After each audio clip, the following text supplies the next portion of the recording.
महाराष्ट्र में सत्ता के उलटफेर के बाद सदन में सत्ता पक्ष और विपक्ष के बीच पहली टक्कर हुई। ये टक्कर थी स्पीकर पद के चुनाव को लेकर, जिसमें बाजी मार ली है सत्तारूढ़ शिंदे बीजेपी के गठजोड़ ने। लिहाजा अब उनकी ओर से बतौर उम्मीदवार मैदान में उतरे राहुल नार्वेकर विजयी रहे और अब वे स्पीकर पद पर विराजमान होंगे।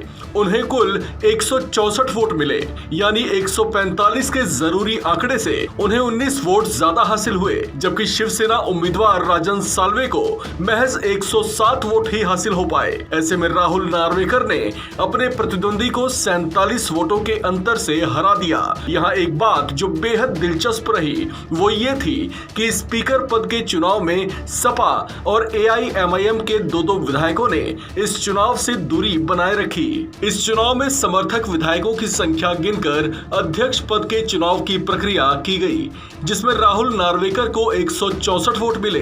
बता दें कि शिंदे गुट और बीजेपी की ओर से पूर्व शिवसेना नेता राहुल नार्वेकर को उम्मीदवार बनाया गया था। उद्धव खेमे की ओर से राजन साल्वी ने नामांकन दाखिल किया था। नतीजे घोषित होने के बाद सदन में जय श्री राम के नारे खूब गूंजे।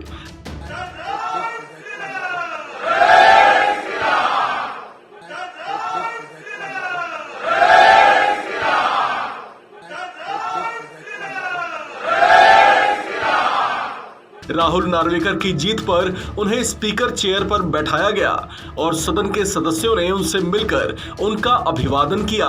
विधानसभा के 2 दिवसीय सत्र के पहले दिन शिवसेना में आंतरिक बिखराव का असर भी खूब देखने को मिला। विधान भवन में स्थित शिवसेना विधिमंडल पार्टी ऑफिस को बंद रखा गया। इसे किसके कहने पर बंद किया गया था, इसकी पुष्ट जानकारी तो नहीं मिल पाई, लेकिन शिवसेना में खेमेबंदी को इसकी प्रमुख वजह बताया जा रहा है। राहुल नार्वेकर के अध्यक्ष पद पर चुने जाने पर विरोधी गुट NCP नेता जयंत पाटिल ने राज्यपाल पर भी तंज कसा। उन्होंने कहा कि मैं राज्यपाल का आभार करता हूं, क्योंकि पहले जब उनकी ओर से बार बार स्पीकर चुनाव कराए जाने की मांग की जा रही थी तो उसे स्वीकार नहीं किया गया। जयंत पाटिल ने कहा कि उस मांग को राज्यपाल ने स्वीकार क्यों नहीं किया वो अब समझ में आ रहा है, क्योंकि वे इस इंतजार में ही थे कि शिंदे साहब ने पहले बोला होता तो ये चुनाव पहले ही हो जाता। राज्यपाल एक आदर्श बन चुके हैं। हमारी विनती है कि हमने विधान परिषद के लिए जो 12 नाम दिए कम से कम उसे ही मान लिया जाए। NCP नेता भले ही इस चुनाव को लेकर राज्यपाल कोश्यारी पर तंज कसते दिखे, लेकिन आपको बताते चलें कि महाविकास अघाड़ी में सहयोगी दल कांग्रेस ने इस सियासी संकट के बीच विधानसभा अध्यक्ष पद का चुनाव कराने के फैसले को चुनौती दी थी। उन्होंने राज्यपाल को एक पत्र पेश किया जिसमें उन्होंने कहा था कि अदालत में मामला लंबित होने के कारण स्पीकर का चुनाव संभव नहीं हो सकता। हालांकि सत्ता पक्ष के साथ राज्यपाल का रुख बदल गया है। ऐसे में उद्धव खेमे की ओर से लगातार निशाने साधे जा रहे हैं। उन्होंने राज्यपाल पर पक्षपात का भी आरोप लगाया है। जम्मू कश्मीर के रियासी जिले के तुकसान के ग्रामीणों ने लश्कर के 2 आतंकियों को हथियारों के साथ पकड़ पुलिस के हवाले कर दिया है। आपको बता दें, इनके पास से 2 AK-47 राइफल, 7 ग्रेनेड और 1 पिस्टल बरामद हुई है। बताया जा रहा है कि ये आतंकी हमले को अंजाम देने की फिराक में थे। आपको बता दें, DGP ने ग्रामीणों के लिए 2 लाख रुपए के इनाम की घोषणा की है। वहीं जम्मू कश्मीर के उपराज्यपाल मनोज सिन्हा ने भी रियासी जिले के तुकसान गांव में लश्कर तैयबा के 2 आतंकवादियों को पकड़ने वाले बहादुर ग्रामीणों के लिए 5 लाख रुपए के इनाम की घोषणा की है। बता दें, पकड़े गए आतंकियों की पहचान फैजल अहमद डार और रजौरी के तालिब हुसैन के रूप में हुई है। आपको जानकारी के लिए बता दें, फैसल अहमद लश्कर तैयबा का A श्रेणी का आतंकवादी है। आपको बता दें, एक अधिकारी ने बताया कि जम्मू कश्मीर के रियासी जिले में भारी हथियारों से लैस लश्कर तैयबा के 2 आतंकवादियों को पकड़कर ग्रामीणों ने पुलिस के हवाले किया है। मिली जानकारी के मुताबिक लश्कर तैयबा ने अमरनाथ यात्रा पर हमला करने की साजिश रची थी। इसके लिए जम्मू श्रीनगर नेशनल हाईवे पर अमरनाथ यात्रा को निशाना बनाया जाना था। पकड़े गए आतंकियों में बाबा अमरनाथ की यात्रा पर हमला करने की साजिश का मास्टरमाइंड भी शामिल है। मिली जानकारी के मुताबिक तालिब हुसैन ने पहले राजौरी में 2 आईडी ब्लास्ट कर ट्रायल किया था, फिर वो ड्रोन के जरिए गिराए गए हथियार लेकर राजौरी से भाग निकला था। हालांकि इसके 2 साथी पुलिस ने राजौरी में ही 1 सप्ताह पहले पकड़ लिए थे। पुलिस सूत्रों के मुताबिक कश्मीर के रहने वाले फैसल अहमद लश्कर तैयबा का ए श्रेणी का आतंकी है। उसको सीमा पार से अमरनाथ यात्रा पर हमला करने के लिए तालिब हुसैन से संपर्क करने को कहा गया था। तालिब हुसैन ने ही यात्रा पर हमला करने की साजिश रची थी और दोनों जिला रियासी के गांव तुकसान पहुंचे थे। इससे पहले कि ये अपनी साजिश को अंजाम दे पाते, पुलिस और स्थानीय लोगों ने इन दोनों आतंकवादियों को एक घर से पकड़ लिया। आपको बता दें, आतंकियों के पास से पुलिस ने 2 AK-47 राइफल, 5 मैगजीन, 1 पिस्तौल, 7 हथगोले और भारी मात्रा में खाने पीने का सामान बरामद किया है। हालांकि समय रहते ही स्थानीय लोगों ने पुलिस के साथ मिलकर इन दोनों को पकड़ लिया। राजस्थान के जयपुर में कोविड सहायकों का आंदोलन चल रहा है और इसमें शामिल होने के लिए भीम आर्मी चीफ चंद्रशेखर आजाद 2 जुलाई को पहुंचे थे, जहां राजस्थान पुलिस ने उन्हें गिरफ्तार कर लिया है। लेकिन उन्हें कहां रखा गया है, इसकी कोई जानकारी अभी तक सामने नहीं आई। इससे भीम आर्मी समर्थकों में गुस्सा है और वो अब इसके खिलाफ भारी संख्या में जयपुर पहुंचने की बात कह रहे हैं। जयपुर में भीम आर्मी चीफ चंद्रशेखर की गिरफ्तारी के बाद उनके समर्थकों में गुस्सा है। जयपुर पुलिस के मुताबिक उनकी गिरफ्तारी धारा 144 के उल्लंघन को लेकर हुई है। बताया जा रहा है कि लंबे समय से चल रहे कोविड सहायकों के धरने का समर्थन करने चंद्रशेखर जयपुर पहुंचे थे। जयपुर में इस समय धारा 144 लागू है। धारा 144 के उल्लंघन के चलते पुलिस ने उन्हें गिरफ्तार किया। पुलिस ने उन्हें गिरफ्तार करके जेल भेज दिया है। दरअसल कोरोना काल में रखे गए स्वास्थ्य कर्मचारी जयपुर में पिछले 2 महीने से आंदोलन कर रहे हैं। आंदोलन का समर्थन करने के लिए ही भीम आर्मी चीफ 2 जुलाई को पहुंचे थे। अब भीम आर्मी का कहना है कि यदि कोई जानकारी नहीं दी गई तो बड़े पैमाने पर गहलोत सरकार के विरोध में सड़कों पर उतरेंगे। उदयपुर हत्याकांड के बाद राजस्थान सरकार ने पूरे प्रदेश में धारा 144 लगा दी है। इसी बीच भीम आर्मी आजाद जयपुर के शहीद स्मारक पर चल रहे कोविड सहायकों के आंदोलन में शामिल होने के लिए पहुंचे थे। यहाँ काफी भीड़ इकट्ठा होने के कारण पुलिस ने आजाद और कई आंदोलनकारियों को करीब रात के 12 बजे गिरफ्तार कर लिया। इन सभी पर धारा 144 का उल्लंघन करने का आरोप है। दिल्ली भीम आर्मी के प्रदेशाध्यक्ष हिमांशु वाल्मीकि ने सोशल मीडिया के जरिए ये जानकारी दी है कि अभी तक राज्य सरकार ने नहीं बताया कि आजाद को कहां रखा गया है। भीम आर्मी के राष्ट्रीय एकता मंच के राष्ट्रीय अध्यक्ष विनय रत्न सिंह ने ट्वीट कर लिखा कि जयपुर में CHA नर्सेज को पक्का करने की मांगों को लेकर आंदोलन करने चंद्रशेखर आजाद वहां गए थे। देर रात 12 बजे राजस्थान पुलिस ने उन्हें गिरफ्तार कर लिया। अभी तक भीम आर्मी चीफ व अन्य साथी कहां हैं, कोई जानकारी नहीं मिली है। अशोक गहलोत जल्द हमारे साथियों को छोड़ें। सोशल मीडिया पर चंद्रशेखर आजाद को रिलीज करने की मांग की जा रही है। वहीं इसी साल जनवरी में मध्य प्रदेश में भी चंद्रशेखर आजाद की गिरफ्तारी हुई थी। भोपाल एयरपोर्ट पर चंद्रशेखर को पुलिस ने गिरफ्तार कर लिया था। चंद्रशेखर यहां OBC आरक्षण को लेकर चल रहे आंदोलन में शामिल होने आए थे। पटना के नेपाली नगर इलाके में प्रशासन ने आज अतिक्रमण के खिलाफ मुहिम शुरू कर दी है। यहां सुबह से अतिक्रमण पर 10 बुलडोजर एक साथ चलाए गए। नगर निगम प्रशासन का कहना है कि नेपाली नगर इलाके में आवास बोर्ड की जमीन पर अतिक्रमण कर मकान बनाए गए हैं।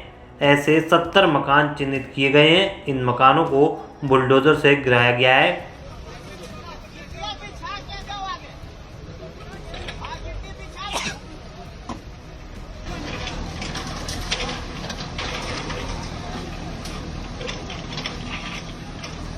प्रशासन का कहना था कि सभी मकान अवैध तरीके से बने हैं। 1 महीने पहले यहाँ रहने वाले लोगों को मकान खाली करने का नोटिस दिया गया था। आज 70 घरों को गिराने की कार्रवाई की जा रही थी। मौके पर विरोध की आशंका को देखते हुए पुलिस बल भी बुलाया गया। बड़ी संख्या में भीड़ भी मौके पर पहुंची। वहीं इस दौरान स्थानीय लोगों ने ठेले में आग लगाकर पुलिस प्रशासन को रोकने की कोशिश की। इस दौरान आग की चपेट में आने से कई लोग झुलस गए।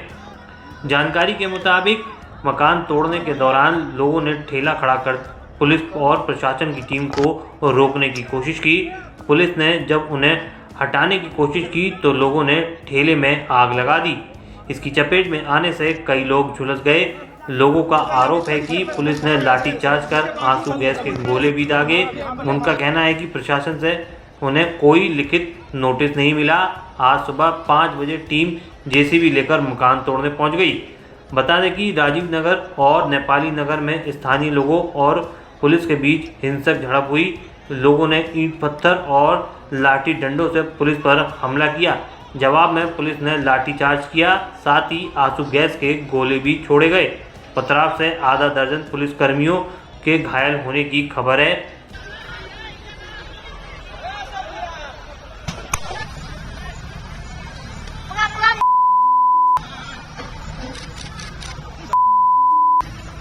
मौके पर सैकड़ों की संख्या में जवान तैनात हैं। पूरे इलाके को छावनी में तब्दील कर दिया गया है। भारी बवाल के बीच बुलडोजर एक्शन जारी है।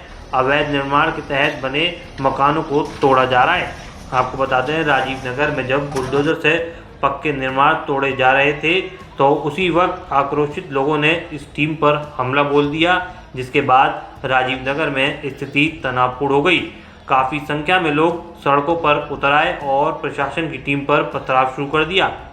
इस दौरान प्रशासन ने लोगों से शांति बनाए रखने की नसीहत दी है, लेकिन इलाके में स्थिति फिलहाल लगातार तनावपूर्ण है। प्रशासनिक फैसले के खिलाफ राजीव नगर के लोगों में आक्रोश और नाराजगी है।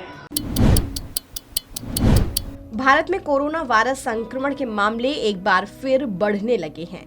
पिछले 24 घंटे में भारत में कोरोना के 16,103 नए मामले सामने आए और इस दौरान 31 लोगों की मौत हो गई।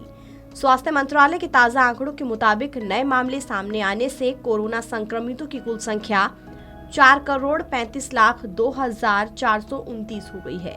वहीं कोरोना से 31 मरीजों की जान गंवाने से मृतकों की संख्या 5,25,199 पर पहुंच गई है। चिंता की बात यह है कि कोरोना के नए मामलों में बढ़ोतरी के साथ एक्टिव मरीजों की संख्या में भी बढ़ोतरी हो रही है। देश में एक्टिव मरीजों की संख्या 1,11,711 हो गई है। तो वहीं मंत्रालय के मुताबिक पिछले 24 घंटे में एक्टिव मरीजों की संख्या में 2,143 मामले बढ़े हैं। कोरोना वायरस के संक्रमण को हराकर ठीक होने वालों की बात करें तो पिछले 24 घंटे में देश भर में 13,929 मरीज ठीक हुए। इसी के साथ महामारी को हराकर ठीक होने वाले मरीजों की कुल संख्या 4,28,65,519 हो गई है। देश की रिकवरी रेट 98.54% है। कोरोना टेस्ट की बात करें तो पिछले 24 घंटे में देश भर में 3,76,720 टेस्ट किए गए हैं। अब तक देश में तकरीबन 86,36,00,000 कोरोना टेस्ट किए जा चुके हैं। फिलहाल कोरोना के सबसे ज्यादा केस महाराष्ट्र, तमिलनाडु और केरल से सामने आ रहे हैं। महाराष्ट्र और केरल में दैनिक मामले तेजी से बढ़ रहे हैं। पिछले कुछ दिनों में दोनों ही राज्यों में रोजाना 3,000 से ज्यादा मामले दर्ज हो रहे हैं। बीते 24 घंटे में कोरोना के 3,599, तमिलनाडु में 2,533 नए मामले सामने आए, तो वहीं महाराष्ट्र में 2,971 नए मामले दर्ज किए गए। इसके अलावा पश्चिम बंगाल में 1,499, कर्नाटक में 975, दिल्ली में 678, गुजरात में 580 और तेलंगाना में 516 नए मामले दर्ज किए गए। बीते 24 घंटे के दौरान कोरोना से महाराष्ट्र में 5, केरल में 14, कर्नाटक में 1, उत्तर प्रदेश में 2, पश्चिम बंगाल में 3 और दिल्ली में 2, तो वहीं मध्य प्रदेश में 1, पंजाब में 2 और मिजोरम में 1 व्यक्ति की मौत हुई है। देश के राज्यों में महाराष्ट्र में अब तक कोरोना से सबसे ज्यादा मौतें हुई हैं। यहाँ मौतों का आंकड़ा 1,47,934 तक पहुंच चुका है। दूसरे नंबर पर केरल है, जहां महाराष्ट्र के मुकाबले मौतों की संख्या आधी से भी कम है। केरल में अब तक 70,037 लोगों की कोरोना की वजह से मौत हुई है। वैक्सीनेशन अभियान की बात करें तो देश में अब तक वैक्सीन की 157,95,72,963 खुराकें लगाई जा चुकी हैं। स्वास्थ्य मंत्रालय के मुताबिक बीते दिन 10,10,652 खुराकें लगाई गईं। देश में 12 साल से ज्यादा उम्र के बच्चों और वयस्कों को वैक्सीन लगाई जा रही है।